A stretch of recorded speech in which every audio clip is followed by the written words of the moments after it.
But let's just breeze right into the first topic. The first topic is Mission Impossible. Now, Mission Impossible opening weekend, it's done 200. Is this is the full opening weekend, or is this now Mondays as well? This is as of current. As of current. So I'll it took in again. another like $400 odd million basically from the Monday, right? So if it was 235, 238, so close to $400 million. Domestically, 83.7, 83.8, whatever you want to look at it, million.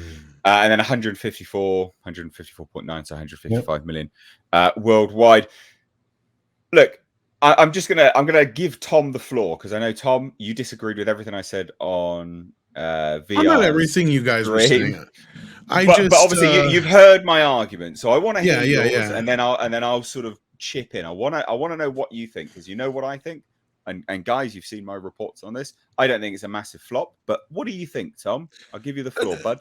I would never jump to massive flop, obviously. I mean, but we have another couple of weeks to go before I could even say anything like that. That's pretty obvious. What I'm saying, or what I was trying to say, or to a lot of people, was this movie is pretty much playing along the same lines as every other blockbuster movie we've had this summer. It's not doing nearly, like, with inflation and everything taken into consideration, this movie should have opened in the $100 to $120 million range. No problems in the US. So what I'm seeing here is a huge turn away from the audience saying we've had enough of this blockbuster bloated nonsense. But this Sound of Freedom thing, we're going to go see this, because that's what I was trying to say to people all weekend. If you were watching the per theater average, in some cases, Sound of Freedom did better than Mission Impossible, basically, is what I was trying to say. And and by today's numbers, we just got them in, because just before the show, for some weird reason, nobody was posting the numbers for Sound of Freedom. We just finally got them from Exhibitor Relations. And Sound of Freedom made just under $1 million less than Mission Impossible yesterday. This is what I'm trying to tell people. This movie is playing like a blockbuster, and the blockbusters are playing lackluster, because outside of the US, Mission Impossible is doing fine. But inside the US, it's playing just like Transformers, Fast X, and almost like Indiana Jones. Not nearly that bad, but pretty close. Because if you look at the 3 days of the weekend, Indiana Jones technically beat it in its 3-day opening. Now, Mission Impossible also had 4 days or whatever it was, 3 days on the other end of that opening weekend that Indiana Jones didn't. Right. Yeah. So we need to take all that kind of crap into consideration. And that was my thing more so, Mr. H, is I've seen a lot of pundits, even on our side of the fence, overlooking things that we normally point out when it comes to things like Little Mermaid and other things like that, and not bringing up things equally the same way. Because that's another thing people are completely ignoring, is this movie's budget. This movie's budget is possibly more than Indiana Jones, because we know there are some tax breaks, but the two movies put together cost Paramount around $800 million. Yes. We know alone that this, even with some tax credits, I'll be generous and say this. Let's say this movie costs $350 million. There is no world where this movie makes enough money at the box office to really break even, unless it has a huge second weekend. But with Barbie and Oppenheimer coming up, I don't see that happening. Now, is it going to leg out to where it could possibly be okay? That's where I agree with you guys. At the end of the day, once it's said and done, you factor in the video sales, video on demand sales. I think they have a deal. I think this is under the, correct me if I'm wrong, Culture.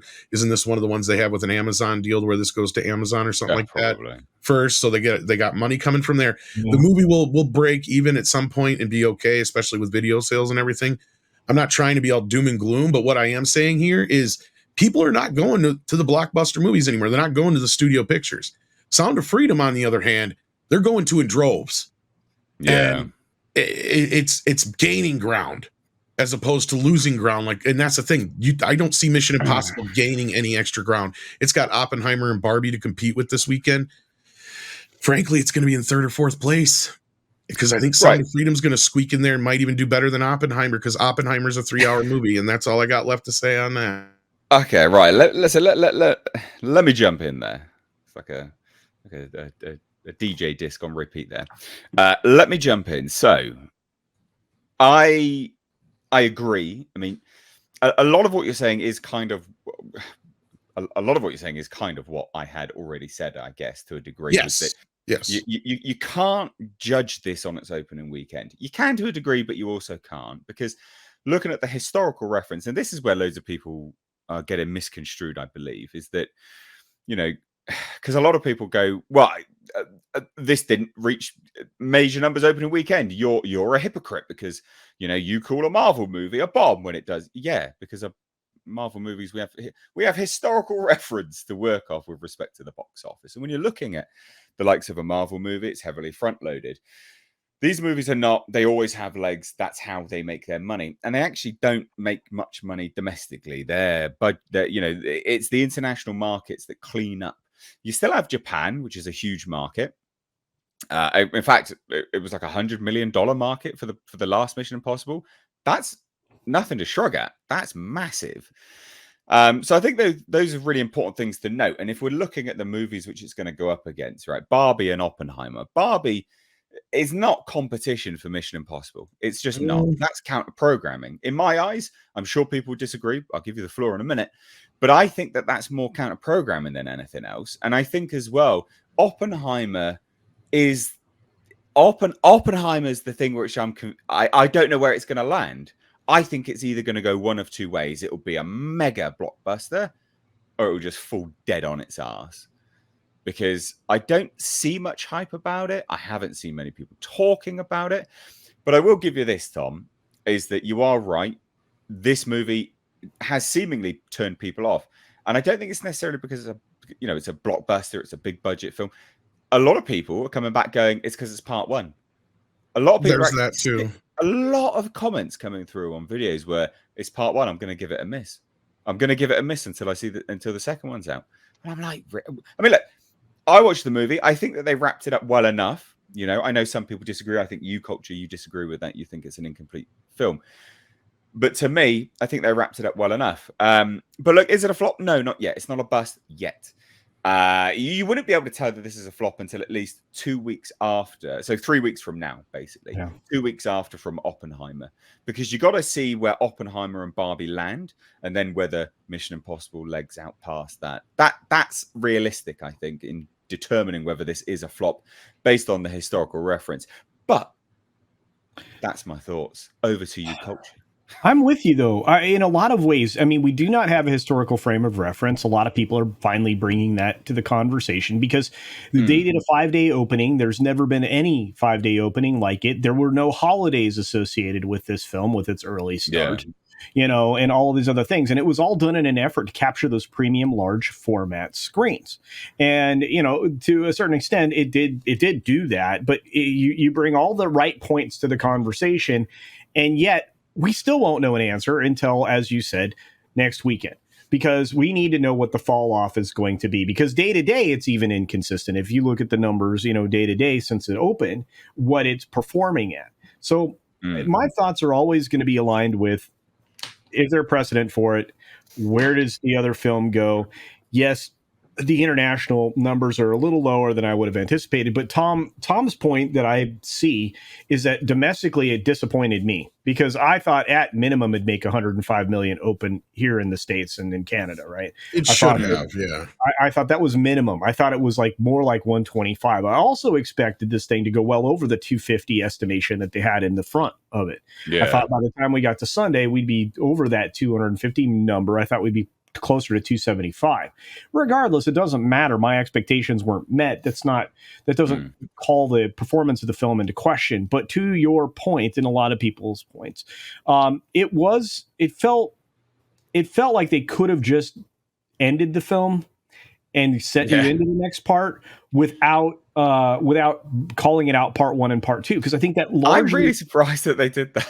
Yeah, I think it largely may have turned off the audience you're referring to. But regardless, I don't think I'm going to pass judgment on this film quite as readily as I will for something that it was a known commodity. Because, to be fair, Indy was a known commodity. This film was not.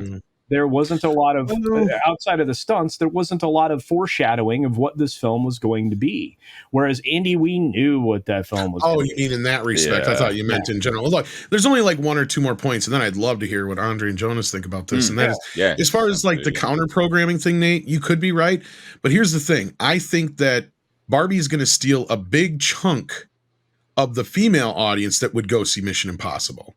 That's the thing. You got to keep that in mind. And also, Oppenheimer is going to take a big chunk out of that audience.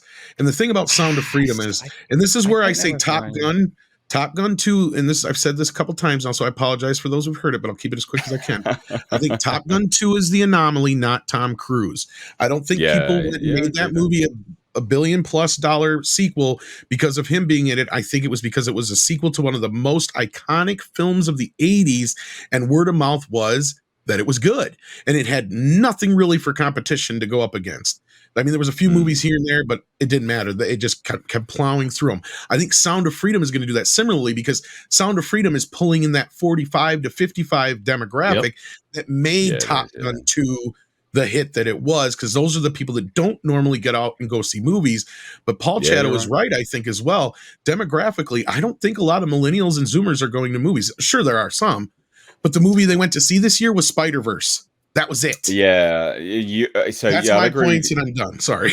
No, I will agree with you there as well. I think you are right in the demography. Is that the right terminology?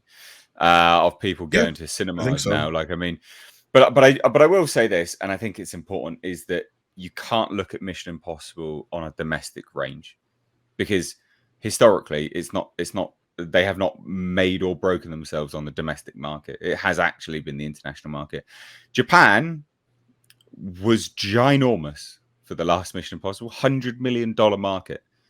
So I wouldn't be surprised if, Japan comes out, cleans it up, loves it. But again, I just think it's important not to look at this movie needs to be saved. Market range. It needs to be saved by the outside market at this point, basically, is what I've been saying. Yeah, but you are right in terms of your demographic, your breakdown. But I think that actually applies largely to the domestic market, and Western markets in general. Is that age range? They've just had enough. They don't go to the movies that much mainly because they don't have any fucking money. Let's not beat around the bush here. It's mainly because they don't have any goddamn money at the moment now. And I don't know how popular Barbie is outside the US, to be honest with you. So in that respect, that could be where the flip-flop is. I think it'll clean up here. I think Barbie, again, it's counter programming, but I do think Barbie will clean up here. But Andre, I know you're gearing up. You wanna say something? Maybe you are. I don't know. But what do you think? I think that Tom is largely on the money here. Mission Impossible has always been driven by the international market. I have to say I'm a little bit disappointed by the domestic performance of the movie. I absolutely loved it. I think this is the best of the franchise by a wide margin. But here's the thing: it's number 7, just like Transformers. There's becoming a sameness to them in the mind of the audience, and I agree with Tom in that where Top Gun Maverick was concerned, it wasn't Tom Cruise, because Tom Cruise is in Mission Impossible movies all the time. It was Tom Cruise in a Top Gun movie which felt real, where you saw him struggle with gravity in the cockpit. It did everything the original Top Gun did back in, what was it, 86, 87, wherever. It did. This one did the same thing. And so there was a magic perfect storm right there. And it wasn't a Tom Cruise comeback, because Tom Cruise never went away. And him being in Mission Impossible, literally number 7, just a couple of years after his last one, which happened in between the Mission Impossibles, that's not going to do anything major. What Top Gun Maverick had going for it was that it got this completely organic grassroots word of mouth, in which older audiences who don't necessarily go out to see every movie felt that we have to go out and see this one. That kind of word of mouth, it only happens every once in a while, And I think it can only happen once at the same time, by which I mean if there are two movies that are deserving of that kind of word of mouth, only one of them is going to get it. And this also, I'm basically in agreement with Tom here, is that movie, which is getting the Top Gun word of mouth right now, is The Sound of Freedom, which is overperforming You are right. in a way that movie has no right to overperform. No movie that is a drama movie based on real events dealing with that kind of subject matter has any right in any kind of objective way to see the kind of box office this is getting, where it just goes up and increases 30% from one week to the next. I mean, that's close to unheard of. And the only way that happens is because it has that Top Gun Maverick word of mouth. And because it has it, and again, I sustain the market can, or I submit the market can only sustain one movie with that kind of word of mouth at the same time, because it is getting it. Top Gun Maverick can't have it. Sorry, Mission Impossible 7 can't have it, which is unfortunate because it deserves to have it. But I think it just had really bad luck in coming out at the same time as that movie, which is just sucking the air out of the room. And it means that Mission Impossible, I almost finished here, it does the baseline performance it's supposed to have, but it doesn't get that extra bump. That extra bump goes to Sound of Freedom. Yes, Cultured. No, I just want to add to what you said because I think you hit the nail on the head, but maybe not quite the way that I heard you. Right, I heard what you said, but what I heard is we can only support one film at a time. I'm not that kind of word of mouth, that crazy organic little thing. Sure, that can only sustain one movie at the time. Only one movie can get you have to see this one movie. If there's one movie you need to see this year, it's this one. That kind of word of mouth can only sustain one movie at the time, not two. But just to jump in real quick, that only works for the domestic market, which doesn't go against the Mission Impossible movie, because Sound of Freedom is only out domestically. Exactly. And remember, that's the only place. Exactly, but that's the point. Is that doesn't affect Mission Impossible because Sound of Freedom is only domestic, and domestically, Mission Impossible doesn't do very well domestically. It's always internationally it does better. Always. Let me jump in when you're done, Culture. That's important. Okay, but it's a bigger point than that. It's a bigger point than that because this affects all markets. I believe that they've diminished the market so much in terms of audience going to films anymore that the market can only sustain one film at a time. Whether or not it's with the amazing viral organic campaign that Sound of Freedom benefited from domestically. I think we're at a point now, I truly do, that maybe the marketplace can only have one film at a time in it that's going to perform, and everything else is an also ran. We used to be able to have multiple tentpoles make bank. We're not in that we don't live in that world anymore. I agree. All right, so let me say something about Sound of Freedom. I think that Sound of Freedom has come in because I'll speak for the Midwestern traditional conservative right here and say that they have done a very good job of pitching this movie as morally important. Yes, and that moment at the end. I mean, of course, in that circle, children are the most important thing. So naturally, the other side of the argument over here has done an even better job of marketing the film as saying it's no big deal. You're all a bunch of conspiracy theorists. And the underlying message there is let us do whatever we want to your children, right? So there's also a moral panic aspect there. I'm not saying it's any of that's wrong or any of that. So they've created a moral obligation to go see Sound of Freedom, and to boot, it's actually a good film. 39% up. This is just Fridays. Yeah, sorry, go ahead. Yeah, on top of that, Mission Impossible right now is 2 hours and 43 minutes. that is a huge obligation when people are not sure if they want to go to see a movie right now. I'm thinking to myself, I'll catch Mission Impossible when I can, because I'm thinking it's going to be in theaters for a lot longer than Sound of Freedom, because I think as soon as Sound of Freedom drops, it's out of theaters because they don't have the big distributors backing them up. I also don't know where that movie is going to end up. I'm speaking as a generalized customer here.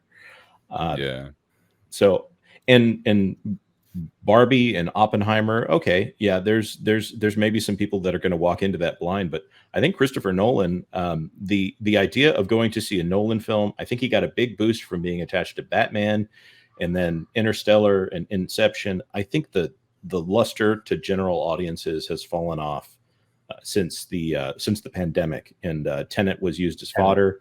I'm just not sure he's got the pop cultural appeal he needs to market a film about the nuclear bomb. But they hasn't marketed it. You're actually completely right, is that it hasn't been marketed. I mean, what's the marketing? What's the story? No one knows. That the marketing is awful for this film. Well, it's based on that 2005 biography, right? The American. Well, it's got the Barbenheimer thing going for it. They are doing pretty well. They're even selling like a double. Oh yeah, but they're doing like what do you call it? Double bills or whatever. Like a Go see Barbie, and a lot of them are selling out already, I guess. So yeah, well, it's like the beach party thing I'm going to tomorrow. Well, and people are making it like a date night thing, right? Like you go see the one movie for the guys and one for the gals. Yeah, you know, it's just yeah. Well, I don't want to sort of digress too much from the main point of Mission Impossible. But so where are we thinking? Because I think, Andre, you got valid points about Sound of Freedom and one movie with word of mouth, but I think the point of that's only a domestic thing. I would agree wholeheartedly if that was like worldwide, but Sound of Freedom's only out domestically. And worldwide, Mission Impossible is doing just fine. It's doing what it's supposed to. It's just the only place where it's struggling is domestically, where it's up against the Sound of Freedom and the word of mouth of Sound of Freedom.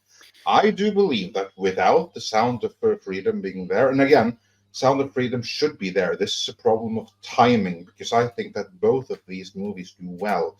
But as it is right now, Mission Impossible is only doing the baseline numbers it should be doing domestically. Without Sound of Freedom, I think that would have gotten the bump of, you really need to see this is an awesome movie. It's completely void of messaging. But now it's not getting that, because Sound of Freedom is getting this is a really good movie, plus it's the morally right thing to do and go and support this movie. Yeah. Closing thoughts, Jodis, because we didn't really give you the floor too much, but I want to give you some, your time to shine, because we only got you limited here. But closing thoughts on any of that? I've actually just been listening to all of you guys. This is amazing. Excellent analysis. Oh, thanks very much. Well, I am curious to see if it does get some kind of international distribution yet. Because I mean, that's true. It doesn't have it yet. Yeah. But it is opening in Mexico this week, I believe, or next week. I can't remember which. So it is getting a few places, and that's what I'm saying. It could turn around, and because it is kind of playing along the same lines as Passion of the Christ, and that did very, very well internationally. Yeah. So, I mean, 60. It was one of those movies where 60% of it, I think, was mainly U.S. But if they get a few big distributors outside of the U.S., you never know where the sky's the limit for this movie then. Because I mean, once the buzz has hit other places, I mean, Andre, I know you hear us talk about it because we talk about it. Yeah. But I mean, have you noticed it, or guys out there in the chat, if you're from outside the U.S., have you heard about this movie? Are people talking about it? Because all it's going to take is a couple of international distributors to pick it up, and it's boom, it's everywhere. You know, I've not heard anyone. Yeah, no. The only discussion I've heard about it is those that are adjacent to this. This thing is completely under the radar on outside of the US or outside of North America. It's a bubble type thing. Yeah. No one's heard anything. Okay, I guess it's getting an international release in August, according to Hixie UK. Well, then you mean it's getting a UK release in August, because this is a movie that's going to have to be bought by lesser distributors in each and every territory. So many places around the world will never get this movie. Like, for instance, in the Scandinavia, I would imagine that SME, Star Media Entertainment, they're probably going to pick it up. So it's going to be like the same thing. It's going to be like smaller, minor labels that pick it up around the world. And the countries where no such label will pick it up, they're not going to get a release. It's as simple as that. And they can try to sell it on, this was the biggest thing in America, but you're not going to be able to get that kind of grassroots movement in the US that you have anywhere else. And the reason for that is the Bible Belt and the strength of the churches that you still have in America, where the churches will actually go out and say, you all need to go and see this, where you have like this whole faith-based thing. You don't have that anywhere else. So this movie, this is not going to be an international success the way that that it is in the States, because there it's a pure grassroots movement, and you won't be able to replicate that. Internationally, this is going to be Lindia forever all over again, meaning it's going to get awards, it's going to get attention in all of the proper film cinematic buff circles, and public at large is not going to care. It's real quick just to mention, Sound of Freedom is just shy of $100 million. It is $90 million. It'll do that for sure. Yeah.